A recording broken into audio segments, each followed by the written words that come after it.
Millionaire enters restaurant and freezes when he sees his pregnant ex-wife serving tables. She trembled, holding the plate with both hands, her 7-month belly pressing against her back when she saw who was at the table. He had not expected his ex-wife, the woman he had kicked out of his home, to be there serving him and his new girlfriend.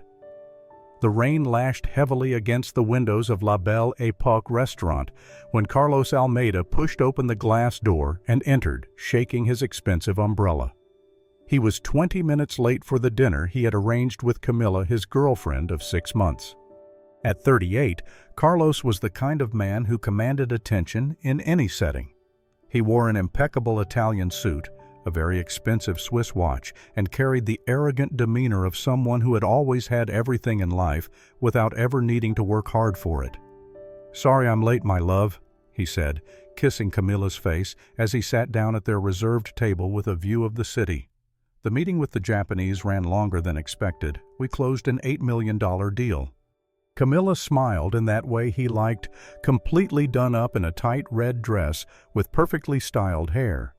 She was a 26-year-old model, exactly the type of woman who matched Carlos's lifestyle. Exclusive parties, international trips, imported cars, everything money could buy. "You're incredible, my love," she said, running her hand up his arm. "That's why I love you, always so focused on success." Carlos settled into his chair, satisfied with himself. His import and export company had grown absurdly in the last 2 years. After the divorce, he had thrown himself into work head first, building an empire that now yielded over $2 million a month. It was as if every closed contract, every million that entered his account, was a way to prove to himself that he had made the right decision. "Waiter!" he called, snapping his fingers as he always did. "Bring us the tasting menu and a bottle of Chateau Margaux 2010.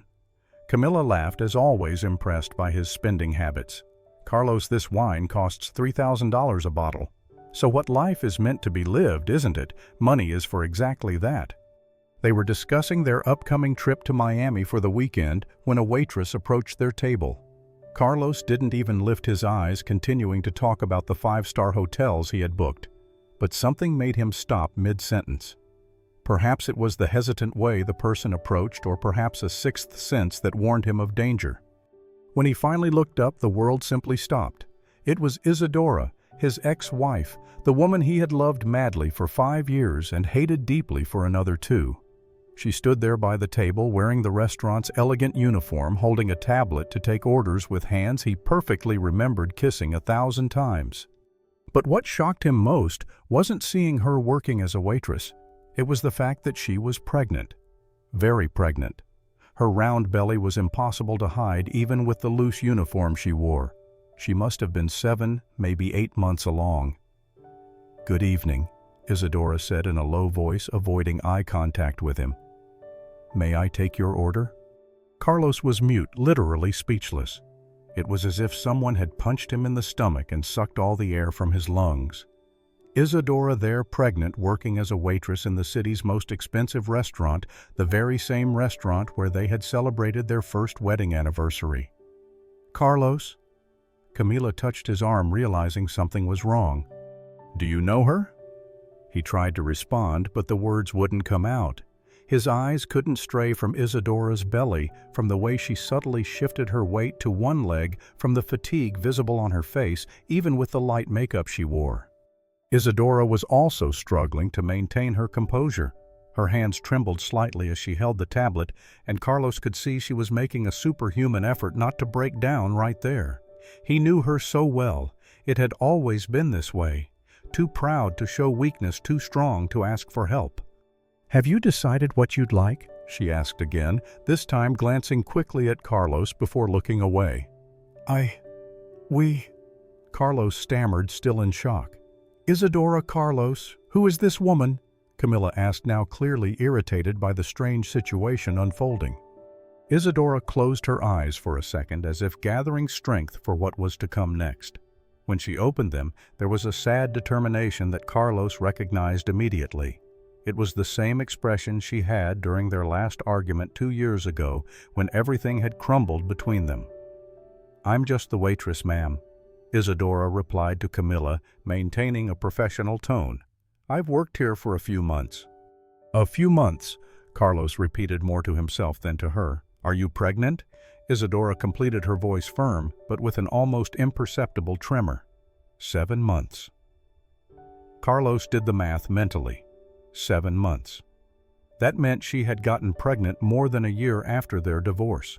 More than a year after he had thrown it in her face that he never wanted to see her again, that she had destroyed everything they had built together. "Whose is it?"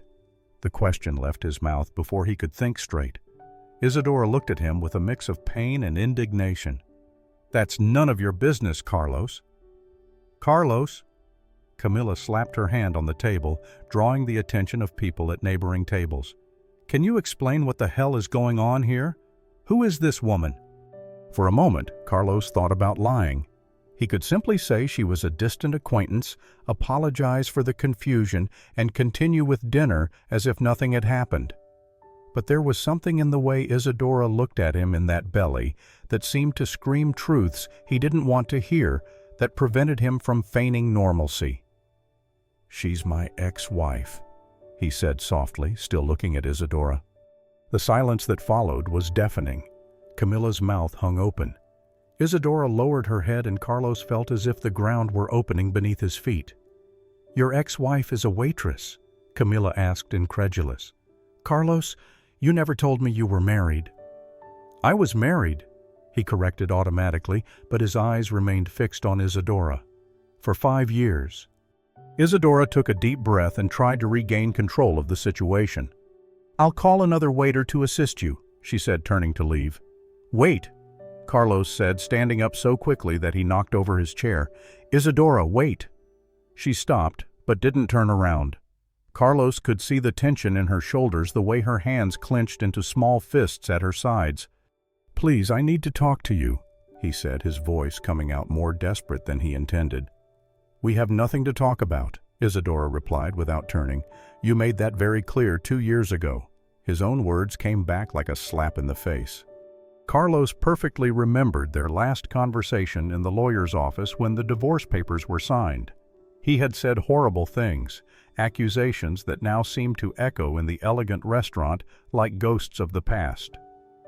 "Carlos, I'm leaving," Camilla said, standing up and grabbing her purse. "I'm not staying here to watch you make a scene with your pregnant ex-wife." "Camilla, wait!"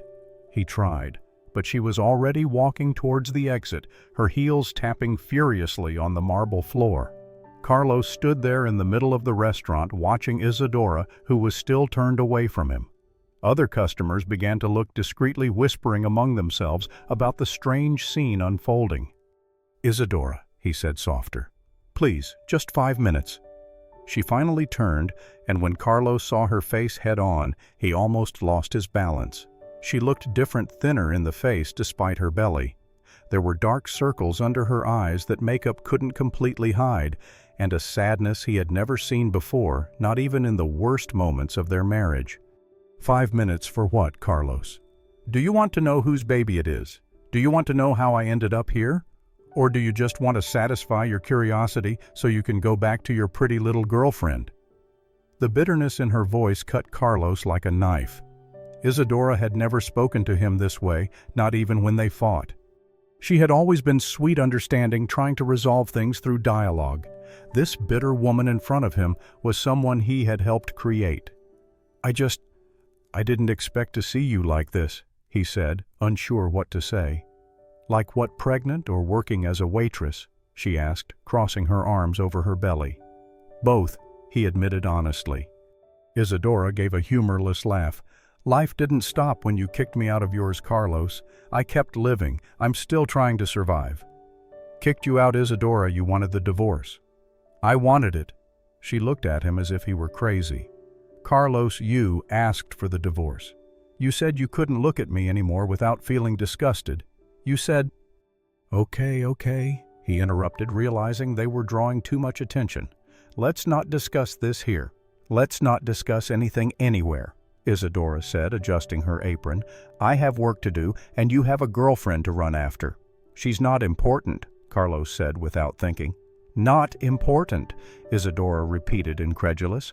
Carlos, you're here with her. Obviously, she's important enough for you to bring her to a restaurant where a dish costs $3,000. Carlos didn't know how to respond. She was right, and at the same time she wasn't. Camila was important in the sense that she was his current girlfriend, but seeing Isadora there, pregnant and working, he realized that nothing he had built in the last 2 years made the slightest sense. The baby. He began looking at her belly again. It's not yours. Isadora cut him off, guessing his question. You can rest easy. I didn't come here to complicate your life. I didn't think that... He lied because he had thought exactly that for a second. Yes, you did, and that's fine. You've always been good at thinking the worst of people. The phrase hit him because it was true. During their marriage, Carlos had developed terrible paranoia, always thinking Isadora was hiding something, always distrusting everyone and everything. This distrust had been one of the factors that destroyed their relationship. Isadora, I need to know what happened to you. How did you end up here? I ended up here because I need to work to survive, she said simply. I no longer have the comfortable life I had when I was married to you. But you didn't have to work as a waitress. You have a degree in administration. You were always smart. Being smart doesn't pay the bills when you've been unemployed for 2 years and are 7 months pregnant, she interrupted. Nobody wants to hire a pregnant woman for an administrative position. Carlos felt a pang in his chest. He knew Isadora was competent. She always had been. During their marriage, she managed several aspects of his company even without an official title. She was organized, detail-oriented, and had good ideas. Imagining her being rejected in interviews because of her pregnancy made him angry at himself. And the baby's father, he asked, knowing he was treading on dangerous ground. Isadora's face completely closed off. He disappeared when he found out about the pregnancy. Carlos clenched his fists involuntarily.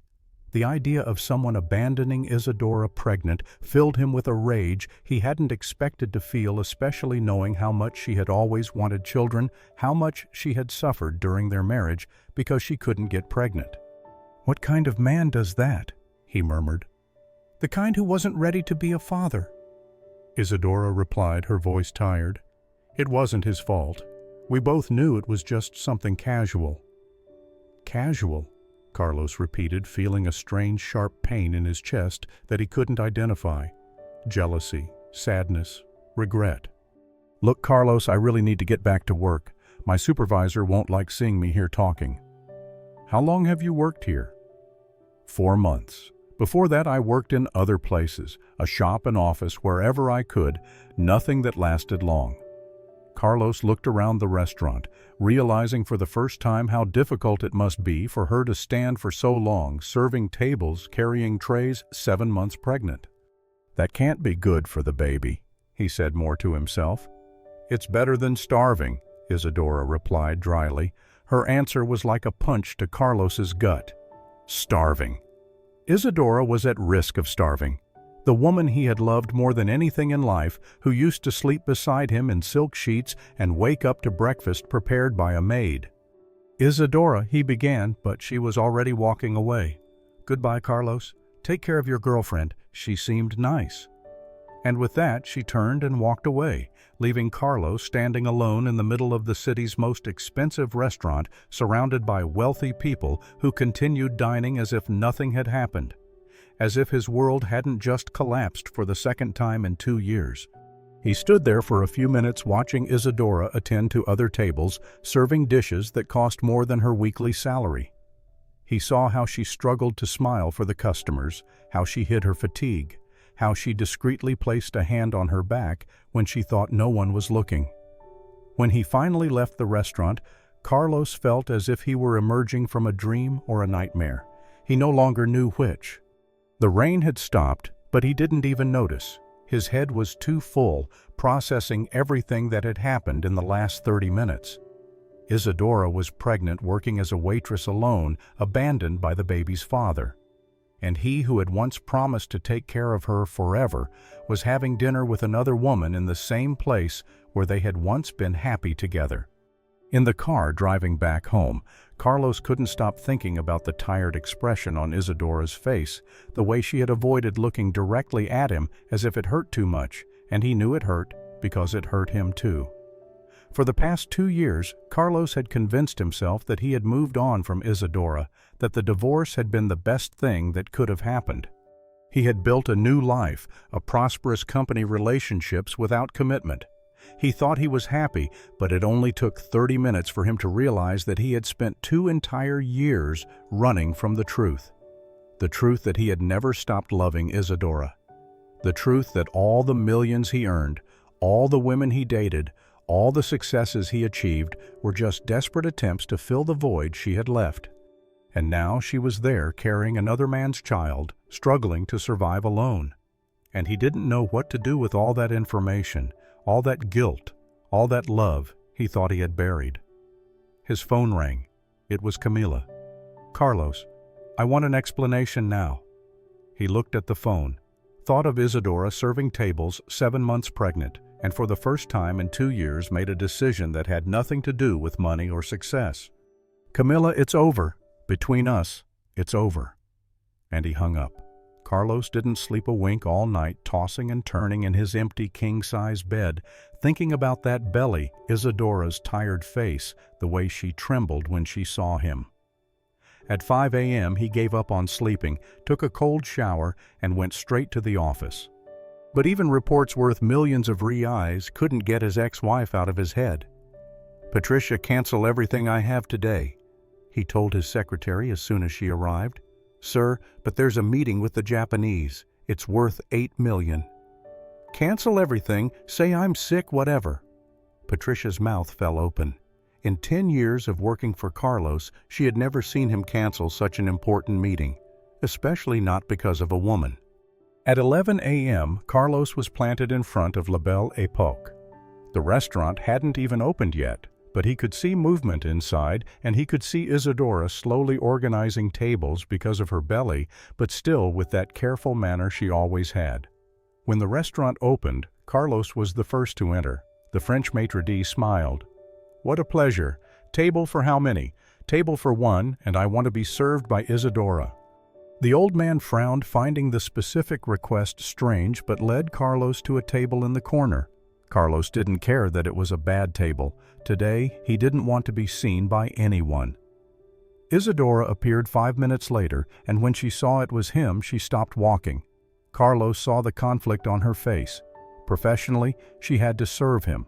Personally, she wanted to be anywhere else in the world. "What do you want here, Carlos?" "I want to talk to you." "I'm working." "Then pretend you're taking my order." Isadora sighed and picked up the tablet, more to have something to hold her trembling hands than anything else. "Just say it. How did you end up here, working 7 months pregnant in a restaurant?" "I ended up here working honestly, so I wouldn't starve." "Is that a problem, Carlos?" "You didn't have to be here. You're smart, educated." "Educated?" She gave a bitter laugh. "Do you know how many interviews I've had in the last 2 years? Hundreds. Do you know what happened? I'd show up all dressed up, a nice resume, talk about my experience. Then they'd find out I hadn't worked in 2 years and was divorced. And that matters. It matters a lot. They wanted to know why a competent woman had been out of work for 2 years. When I explained that I was married and took care of other things, they assumed I had no ambition." Carlos had never thought of that. For him, finding a job had always been easy. He had contacts, money, a name. It never occurred to him that for Isadora it could be different. "And when you got pregnant? That's when it became a nightmare. No one hires a pregnant woman for a good position. They know that in 2 months I'll be on maternity leave, so they prefer to hire someone else." "But that's a crime. It's a crime to openly discriminate. It's not a crime to invent other excuses." Carlos felt angry. In his world, people were hired for competence. He never imagined someone could be rejected for being pregnant. "And the child's father?" he asked, stepping on what he knew was a sore spot. Isadora's face closed off. "I don't want to talk about that. I need to know. Why are you no longer part of my life? Because I—" Carlos stopped. "Because I still love you. Because I can't get you out of my head. Because seeing you like this is destroying me." But he couldn't say it. "Because I care," he finally said. Finally. "You care!" Isadora almost shouted. "Carlos, It's been 2 years since you vanished from my life. 2 years since you made it clear you never wanted to see me again, and now, because you found me by chance, you care." It was true, and it hurt. In the 2 years since the divorce, Carlos had worked hard to erase Isadora from his life, and he had succeeded until the day before yesterday. "Okay." Isadora looked around, saw other people watching. "I'll tell you quickly because I have other tables." She sat on the edge of the chair, tablet in her hands like a shield. 6 months after our divorce, I met Daniel, an engineer oil company. He seemed serious. We started seeing each other. Carlos felt a stab in his chest. Knowing Isadora had been with another man, even if it was obvious, hurt more than he expected. "It wasn't serious at first. I was still recovering from you. I didn't want anything intense. He didn't either. But you continued for almost a year. It was comfortable. He kept me company. I wasn't so alone. We never lived together, never talked about the future. Just two people keeping each other company." Carlos tried to imagine Isadora with another man and his stomach churned. She had shared a bed with another, laughed with another, confided in another. "Was the pregnancy planned? Are you crazy?" Isadora looked at him as if he were insane. "Of course not. I could barely support myself. Was I going to plan a baby? So how did it happen?" "Carlos, I'm not going to give you details of my intimate life. It happened. Contraception fails." "And when you told him," Isadora's face turned to stone. "When I told him, I found out what kind of man he was." "What did he say?" "He said he wasn't ready to be a father, that we had made it clear it wasn't serious, that he couldn't take responsibility, that he hadn't planned it." "Bastard," Carlos murmured. "Don't talk about him like that." Isadora surprised Carlos. "He was honest. He didn't lie. He didn't string me along. He said he didn't want to be a father, and he left." "And you were okay with that?" "I was relieved. If he didn't want the baby, it was better that he disappeared than staying out of obligation. But he didn't help you. Didn't take any responsibility." "Carlos, how was he going to help me if he didn't want the baby to exist? He made it clear that if I decided to have the child, it was my problem." Rage exploded in Carlos's chest. "That's absurd. He slept with you. He has responsibility." "He does, but you can't force anyone. And honestly, I prefer to raise my daughter alone than with a father out of obligation." "Daughter?" Carlos's heart raced. "You know the sex?" For the first time, Isadora genuinely smiled. "It's a girl. Her name will be Sophia." "Sophia," Carlos repeated, feeling something strange in his chest. "Beautiful name. It means wisdom. She'll need a lot of it for the life she's going to have." "What life?" The smile vanished. "A difficult life. A single mother working at anything, without her own home, without money.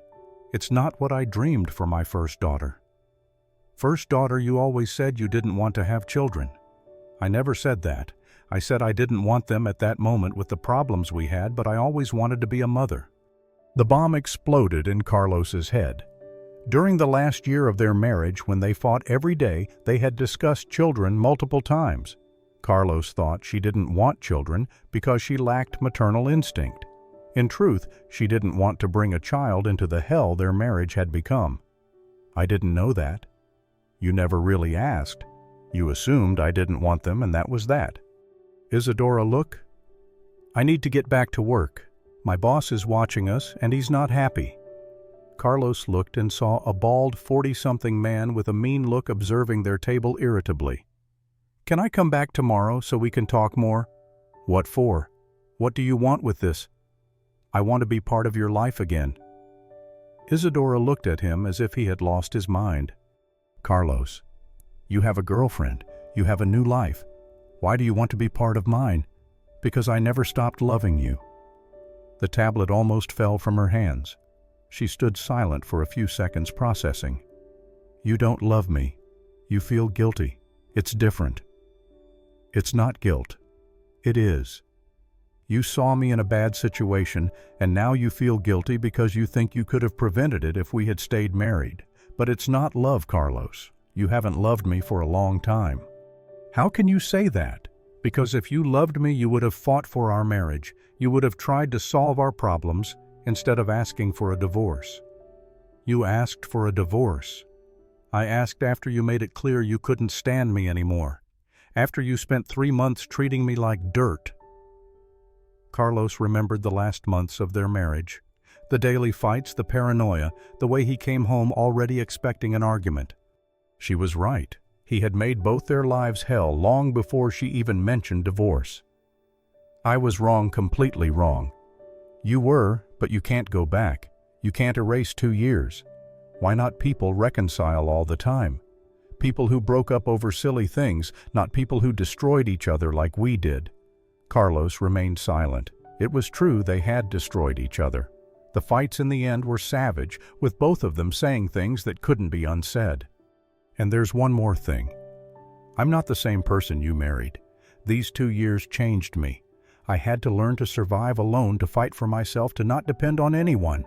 I'm no longer that woman who stayed home waiting for you. I like this version of you, Carlos said, realizing it was true. There was something about the current Isadora, a strength he didn't remember seeing. You don't know me to know if you like me, so let me get to know you again. Isadora shook her head. Carlos, I need to focus on my daughter. Now I need to provide stability for her. I don't have time for a complicated relationship. It doesn't have to be complicated. Everything with you was always complicated. It hurt because it was true. Carlos had always been intense, possessive, jealous. In their marriage, he turned small problems into world wars. I've changed. Carlos, literally the day before yesterday, you were here having dinner with another woman. I broke up with her. Why? Because I realized I never forgot you. Isadora sighed. That's not a reason to break up with someone.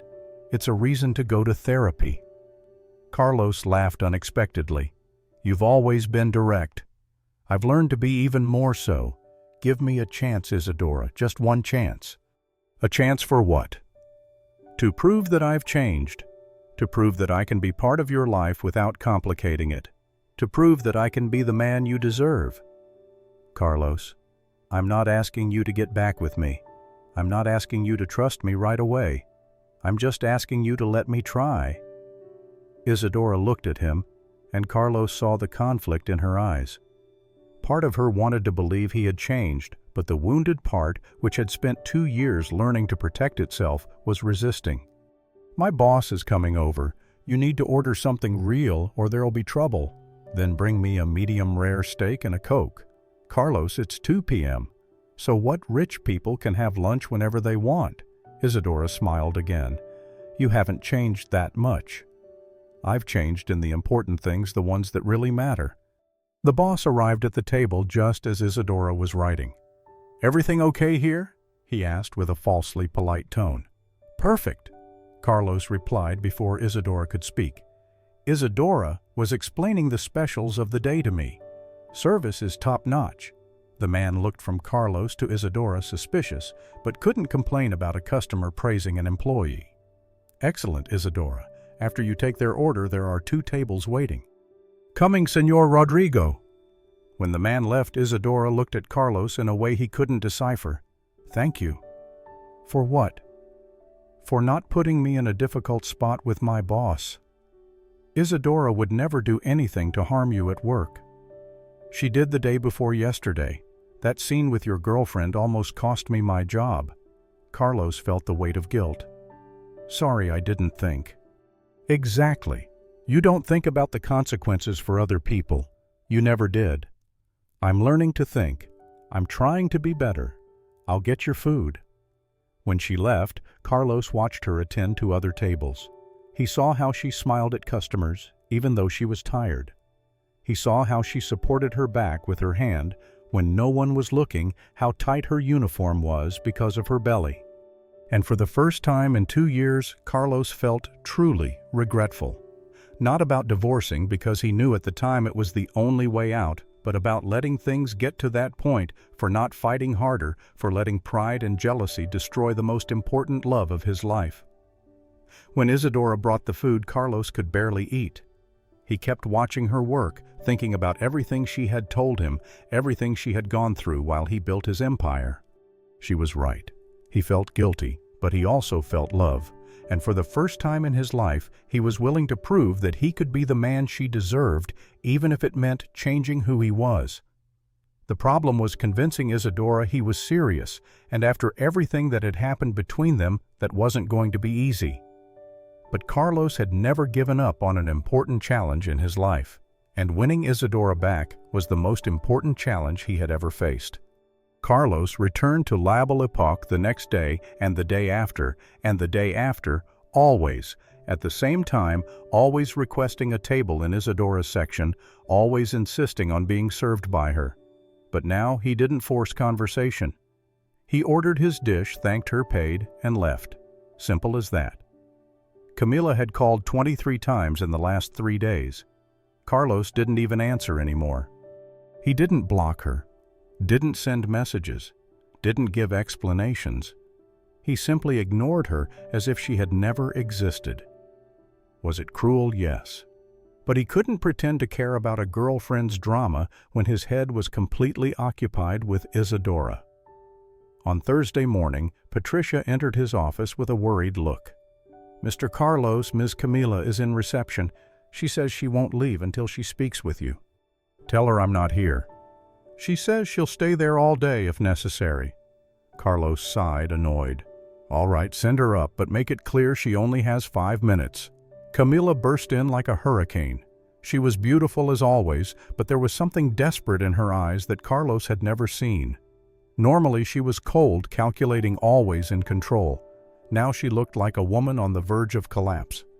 "What the hell is this ignoring me?" she exploded before sitting down. 3 days without answering calls, without replying to messages. "Camila, I broke up with you on Tuesday. I thought that was clear. Broke up by phone after 6 months. It was 6 months, not 6 years. And yes, you broke up because of that pregnant waitress. You're breaking up with me because of your ex." Carlos looked at her and felt nothing. No anger, no longing, no pity. It was like looking at a stranger who happened to be yelling in his office. "I'm not breaking up because of Isadora. I'm breaking up because I realized I never truly felt anything for you." "Never felt anything," Camila repeated, incredulous. "Carlos, we had sex 3 times a week. You took me to expensive restaurants. You gave me a diamond bracelet last month. Sex isn't love, Camila, and spending money definitely isn't love." Then what were these 6 months? Carlos thought for a few seconds. What was it really? Was it you being pretty and me being lonely? Was it convenient for both of us? The answer visibly shook Camila. She slumped into the chair as if her legs could no longer support her. "You're serious? 6 months of my life were just convenience. Camila, you were never in love with me. You were in love with my money, with my lifestyle, with the things I could give you. And I was in love with the idea of having a beautiful woman by my side to impress others. That's a lie. It's the truth.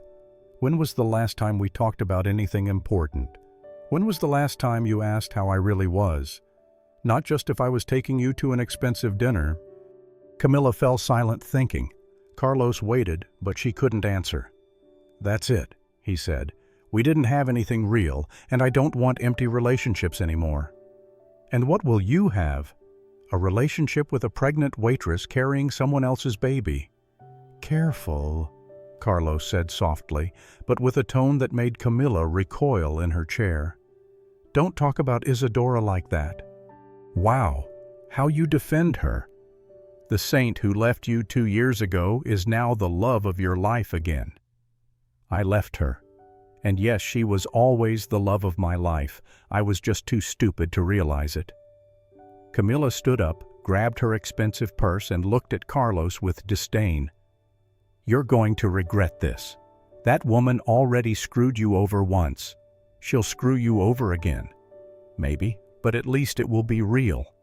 When Camila slammed the door, Carlos felt relieved, not because a relationship had ended, but because he had finally admitted to himself what he had always known. He had never forgotten Isadora. At lunchtime there he was at La Belle Époque, again his 5th visit in 4 days. The French maitre d' no longer even asked where he wanted to sit, leading him directly to her section. Isadora appeared with that tired look that was becoming her trademark. Her belly seemed to have grown a few more centimeters since yesterday, and she moved even more slowly. "Medium rare steak and the usual Coke?" she asked, without really looking him in the eyes. "Actually, today, I just want to talk." "Carlos, I already said 5 minutes. Just 5. Isadora looked around, saw that her boss wasn't nearby, and sat on the edge of the chair. 5 minutes. How are you feeling about the pregnancy, I mean? Why do you want to know? Because I care. Carlos, stop it. You haven't seen me for 2 years. You can't just show up now wanting to act like the worried guy. But I am worried. You're working 7 months pregnant on your feet all day carrying trays. And what do you suggest, that I stop working and live off what? Let me help you.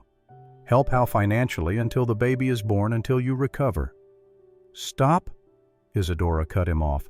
"Stop talking nonsense." "And why is it nonsense? I have money. You need help." "Carlos, I'm not going to be your charity project. I won't accept your money out of pity." "It's not pity." "Yes, it is. You saw me in a difficult situation, and now you want to feel better about yourself by helping me. But that's not how it works." Carlos fell silent because he knew she was partly right. Part of him really felt guilty, but there was another larger part that simply couldn't stand to see her suffering. "What if it wasn't charity?" he asked. "What do you mean?" "What if it was, I don't know, a job? You come back to work for me at the company, an administrator's salary with all the benefits." Isadora looked at him as if he had gone mad. "Work for you, Carlos? Have you lost your mind?" "Why is it crazy? You're competent, educated, you have experience." "I have the experience of being your ex-wife. How do you think that's going to work?" "It works because we're two adults who can separate personal and professional life. We adults who can separate things." Isadora gave a bitter laugh. "Carlos, we used to fight even over the color of the tablecloth." It was true. During their marriage, they turned any triviality into a world war. They couldn't even agree on what movie to watch at the cinema. "I've changed," Carlos insisted. "Prove it by stopping coming here every day annoying me. Stop pretending you care about me. Stop trying to solve my problems. If you've really changed, leave me alone." Her response was like a slap in the face. Carlos didn't expect that. He expected resistance. He expected distrust, but he didn't expect her to ask him to disappear. "You really want me to go?" "I want you to stop messing with me. I'm trying to move on with my life, Carlos. I'm trying to get used to the idea of being a single mother, of raising a daughter alone, of starting over from scratch. And you showing up here every day just makes everything harder." "Why?" "Because you confuse me. Because when I see you, I remember how happy we were. I remember what we had and lost, and that hurts, Carlos. It hurts a lot." Finally, she had admitted that she still felt something. It wasn't just anger or indifference, it was pain, and pain meant there was still feeling. "So you still feel something for me?" "Of course I do. How could I not? We were married for 5 years, but feeling doesn't mean I want to go back. Feeling doesn't mean I can trust you again." "Why not?" "Because you hurt me a lot, Carlos. A lot. And I can't risk being hurt again, especially now that I'll have a daughter to protect. I would never hurt you on purpose. You already hurt me many times and always said it wasn't on purpose." Carlos remembered the fights, the accusations, the unhealthy jealousy he developed over anything. He remembered how he treated her in the last months of their marriage, always suspicious, always looking for problems where there were none. "I was sick," he admitted. "I was jealous of everything and everyone, but I'm not anymore." "How can you be sure?" "Because I spent 2 years alone thinking about what I did wrong, because I realized that the problem wasn't you, it was me." "And what changed in you?" Carlos thought about the question. What had really changed? "I stopped being afraid." "Afraid of what?" "Afraid of losing you. That's what drove me crazy. I was so afraid of you leaving me that I ended up pushing you away." "And now you're not afraid anymore." "Now I know that if I'm going to lose you again, at least I want it to be after I've tried to be the man you deserve." Isadora was quiet for a while, nervously fiddling with the tablet. Carlos saw the conflict on her face, the struggle between wanting to believe and needing to protect herself. Carlos, even if I wanted to try again, and I'm not saying I do, there's one thing you need to understand. What? I'm going to have a daughter who isn't yours. If we got involved again, you'd have to accept that I come with a child. I accept. It's not just accepting, it's loving her as if she were your own. It's being a real father, not a stepfather who merely tolerates her presence. I would be her father. Carlos, you don't even like children. How many times did you complain when we went to your sibling's house and the kids made noise? It was true. Carlos had always found children irritating, noisy, inconvenient. He never had patience with them. That was before. Now it's different. Why is it different? Because she's your daughter, because she's part of you. And what if she cries all night? What if she messes up the house? What if you come home tired from work and she wants to play? Then I'll deal with it. I'll learn to deal with it. You're saying this now, but in practice. In practice, I'll make it work because I want you back in my life. And if she's part of your life, then she's part of mine too. Isadora looked at him for a long time, studying his face as if trying to find signs of lies. My boss is coming, she finally said, getting up from the chair. I have to go. Isadora, give me a chance, just one. A chance for what? To prove that I've changed, to prove that I can be the man you and your daughter deserve. How let me be part of the pregnancy? Let me help you in these last months. No pressure, no demands, just let me be close. Carlos, if in the end you decide it doesn't work out, I'll accept it, but please let me try.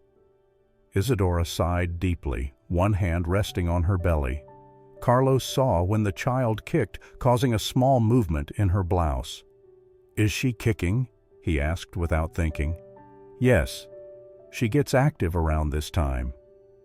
May I feel? Isadora hesitated for a few seconds, looked around to make sure no one was paying attention, and motioned for him to come closer. Carlos stood up slowly as if approaching a wild animal that might flee at any moment. When he got close, Isadora took his hand and placed it on her belly, right where the movement was strongest. The kick came strong right against the palm of his hand. Carlos had never felt anything like it. There was life in there. A tiny person who hadn't even been born yet, but who already existed, already moved, already had her own personality. Wow, he whispered, his eyes filling with tears without him realizing it. She's strong, isn't she? Kicks all day. I think she's going to be a soccer player. Carlos kept his hand on her belly for a few more seconds, feeling more kicks. It was the first time in 2 years he had touched Isadora, and the first time in his life he had felt a baby move. Isadora, he said, his voice choked. Please, let me try. She looked into his eyes, and Carlos saw the exact moment her resistance began to crack. It didn't disappear, but it cracked. I can't get hurt again, Carlos, and I can't let my daughter get hurt. I will never hurt you or her again. How can I trust that? Because I'll prove it every day with actions, not with words. Isadora removed his hand from her belly and took a step back. The boss was approaching the table, his face stern. All right, she said softly, quickly. One chance. But the first slip-up, the first time you disappoint me, it's over forever. Carlos felt his heart race. Seriously, you're serious? Yes, but with conditions, any conditions. No pressure, no demands, no jealousy, and especially no promises you can't keep. Agreed, and Carlos? Yes. If you hurt me again, I swear there won't be a third chance. Never again. Carlos nodded, knowing she was serious. This was truly his last opportunity.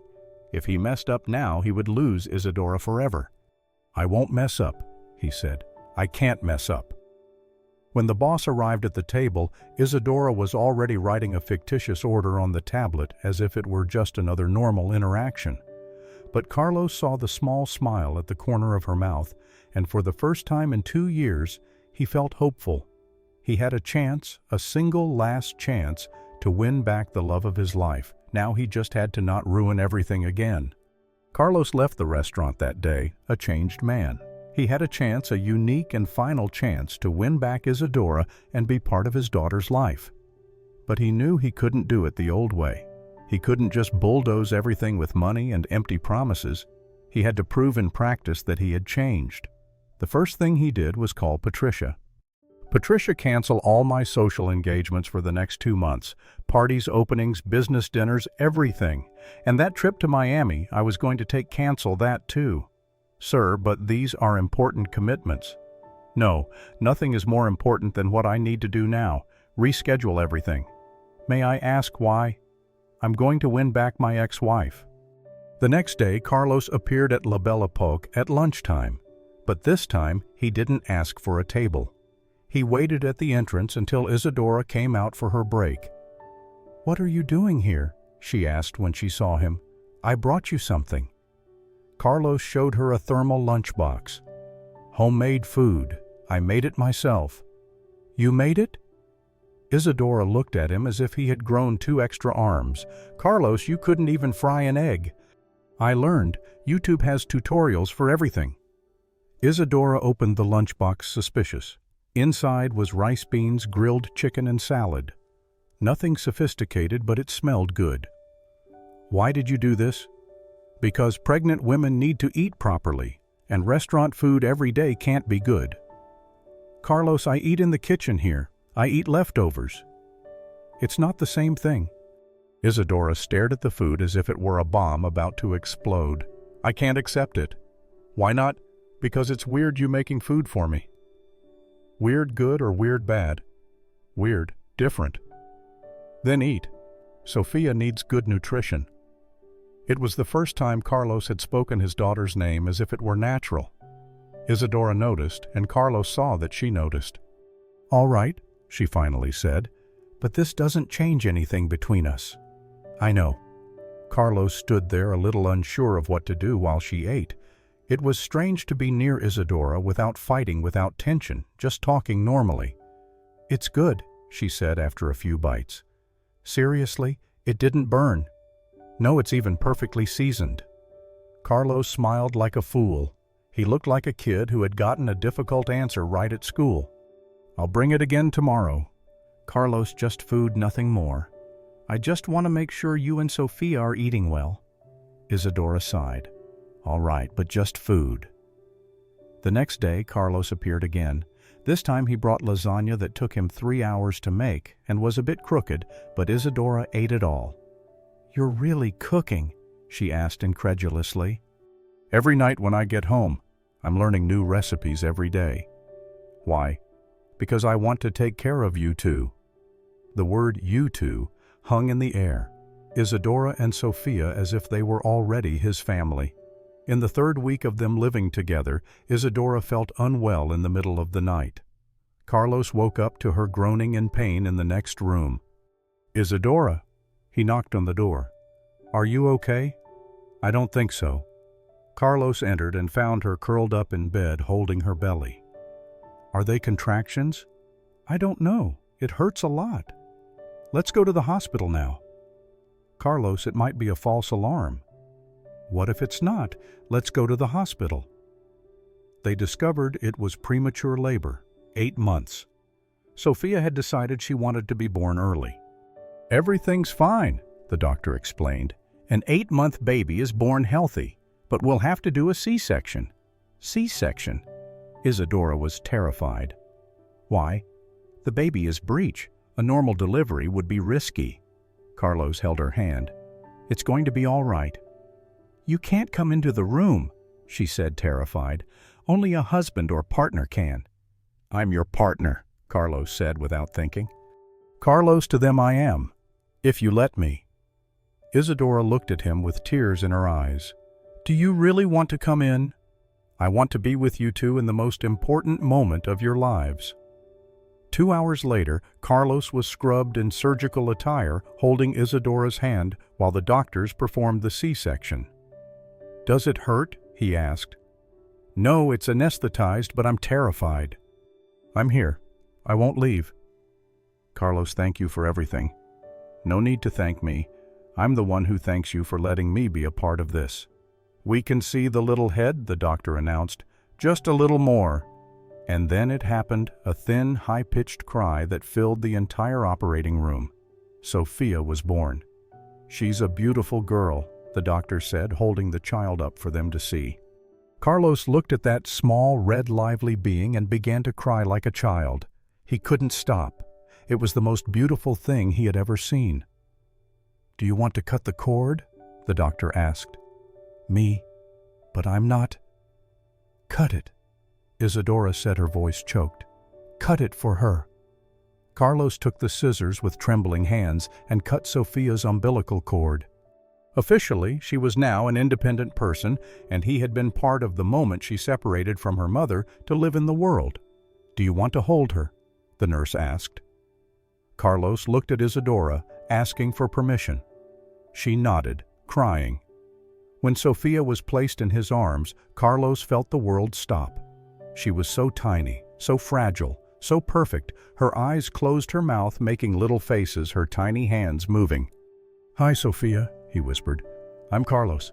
I'm going to take care of you and your mother for the rest of our lives." The child stopped crying when she heard his voice, as if she already recognized it. Carlos looked at Isadora and saw that she was crying too. "She's perfect," he said. "She's our perfect," Isadora corrected, and the words came out of her mouth without her even thinking. "Our," she had said, "our." In the following days at the hospital, Carlos never left their side. He slept in the uncomfortable armchair, helped with feedings, changed diapers, woke up in the middle of the night when Sophia cried. "You don't have to do this," Isadora said on the second day. "She's not your responsibility." "Yes, she is," Carlos replied, giving Sophia a bottle. "From the moment I decided to be part of your lives, she became my responsibility too." "Carlos, are you sure raising a child is no joke? It's for life." "I know, and I want this for life. What if one day you get tired? What if you meet someone who wants to have your biological children?" "Isadora, stop looking for problems where there aren't any. Sophia is my daughter now, period." "Your daughter. Our daughter," he corrected, looking into her eyes. "If you let me." When they left the hospital a week later, they were a strange family, unconventional, but a family nonetheless. Carlos driving slowly, Isadora in the back seat with Sophia in her lap, both nervous with the responsibility of bringing a newborn baby home. "What if she cries all night?" Isadora asked. "We'll take turns," Carlos replied. "I'll be with her one night, you the other." "But you work. Work can wait. She can't." At home, Carlos had transformed one of the bedrooms into a baby's room. A crib, a dresser, a nursing armchair, a changing table, everything a child needed. "When did you do this?" Isadora asked, dumbfounded. "While you were at the hospital. I wanted her to come home to a real house." "Carlos, this must have cost a fortune." "So what? What's money for, if not to take care of the people we love?" "The people we love." He had said it naturally, without thinking, and Isadora noticed. "Do you love us?" she asked softly. "I love you too, more than my own life," Carlos replied without hesitation. "I love you the same way I always did, only now without jealousy, without paranoia, without fear. And I love Sophia as if she were born from me." "Carlos, you don't need to say anything. I know you still don't fully trust me.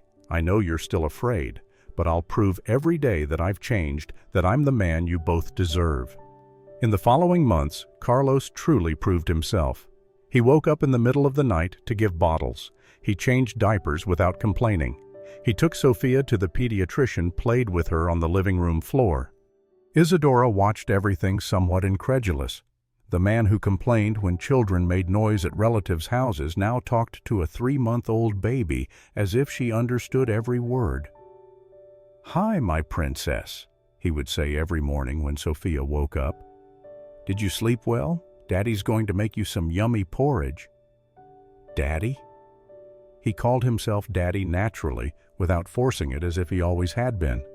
"Carlos," Isadora said one day, "are you sure you don't regret it? Regret what, becoming a father overnight, giving up your bachelor life to take care of a baby that isn't yours?" Carlos stopped feeding Sophia and looked at Isadora seriously.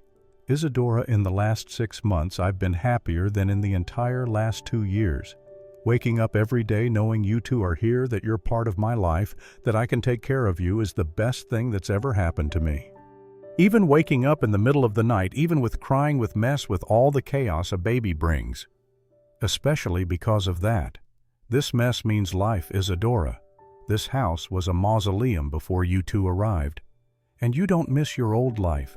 The parties, the women, the freedom. What freedom? Freedom for what? To be empty inside. To sleep with women I don't love. To wake up every day without purpose. Carlos, my life started again when you two arrived here. Before that, it was just existence. It was at that moment that Isadora realized she had fallen in love with him again. Not with the man he was before, but with the man he had become, the dedicated father, the present partner, the man who woke up smiling because he had a family to care for. Carlos, she said, putting Sophia in the crib after feeding. Yes, I love you. Carlos stopped in the middle of the room as if he had received a shock. What? I said I love you again. Different from before, but I love you. Seriously. You're serious.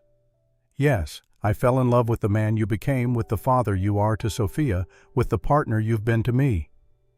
Carlos approached slowly as if afraid she might change her mind. May I kiss you? He asked. You may. The kiss was different from all the others they had ever shared. There was no desperation, no rush, no fear. It was a kiss with certainty, with peace, with mature love. I love you so much, Carlos whispered when they separated, so much it doesn't fit in my chest. Me too, and I love how you love our daughter. Our daughter.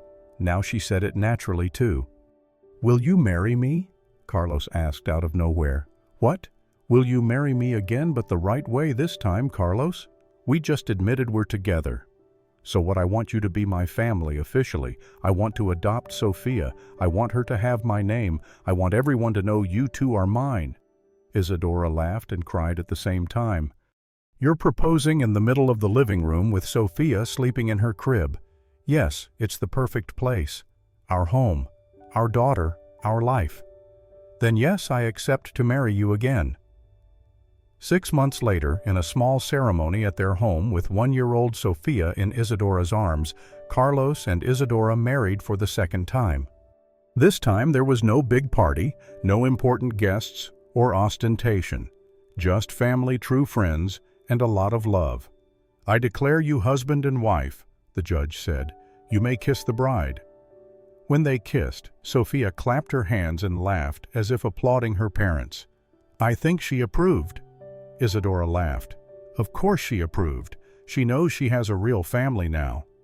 2 years later, Carlos was on the same balcony where he had once felt empty, but now watching Isadora play with Sophia on the living room floor. The girl, now 3 years old, ran through the house shouting, Daddy, Daddy, every time he came home from work. Daddy, look. Sophia showed him a drawing she had made at school. How beautiful, princess. Is this our family? Yes. This is Daddy, this is Mommy, and this is me. Carlos kept all the drawings in a special folder. They were treasures more valuable than all the multi-million-dollar contracts he had ever signed. Carlos, Isadora approached, pulling him by the hand. I need to tell you something. What? I'm pregnant. Carlos was speechless for a few seconds. Really pregnant? Really? 8 weeks, but how you take medication. Medication sometimes fails. She smiled. Are you mad? Mad? Carlos picked her up and spun her around the room. I'm crazy with happiness. Sophia is going to have a little brother, or sister, doesn't matter, another child of ours. Sophia ran over to them. Daddy, why are you shouting? Because you're going to have a little brother, princess, a real one. Is he going to live in Mommy's belly? Yes, he is.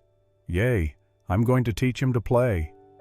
That night, after putting Sophia to sleep, Carlos and Isadora stayed on the balcony talking about the future. I never imagined my life would be like this, Isadora said, her head resting on his shoulder. Like what? Happy, complete, fulfilled. I also didn't think happiness was money in the bank and a beautiful woman by my side. And now Now I know that happiness is waking up every day with purpose. It's having a family to care for. It's being truly loved. It's making a difference in the lives of the people who matter most. You make a difference in our lives every day. You saved mine. If it weren't for that encounter at the restaurant, I would have continued to be an empty man pretending to be happy. It wasn't by chance, Carlos. It was destiny. Yes, it was. We needed to separate to mature, for you to learn to be a real man, and for me to learn to be strong, so that when we got back together it would be for good. And now it is for good. Now it's forever. Carlos looked inside the house where Sophia slept in her pink room surrounded by toys and love, where in a few months there would be another crib, another child, more mess and more happiness. He remembered the arrogant businessman he was 2 years ago, the man who dined with his girlfriend while his pregnant ex-wife served tables in the same restaurant, the guy who thought success was measured in money and ostentation. That man had died the day he saw Isadora working pregnant, and in his place a father, a husband, a real man had been born. "Isadora," he said, kissing her forehead. "Yes. Thank you." "For what?" "For giving me the chance to be the man you both deserve." "Thank you for becoming that man." When they went to bed, Carlos stopped by Sophia's room to say goodnight. The girl slept hugging a teddy bear. Her breath was calm like a loved child. "Good night, my princess," he whispered. "Daddy loves you very much." And for the first time in his life, Carlos slept knowing exactly what the meaning of his life was. To take care of those 2 people, and soon 3, who had transformed his empty existence into a full life of meaning. The millionaire businessman had discovered that true wealth wasn't in the bank. It was there in that simple house, full of love in that family he had almost lost due to pride and had won back with humility. And when he woke up the next morning with Sophia jumping on the bed shouting, "Daddy, wake up!" Carlos smiled, knowing he was the richest man in the world. End of story. Music.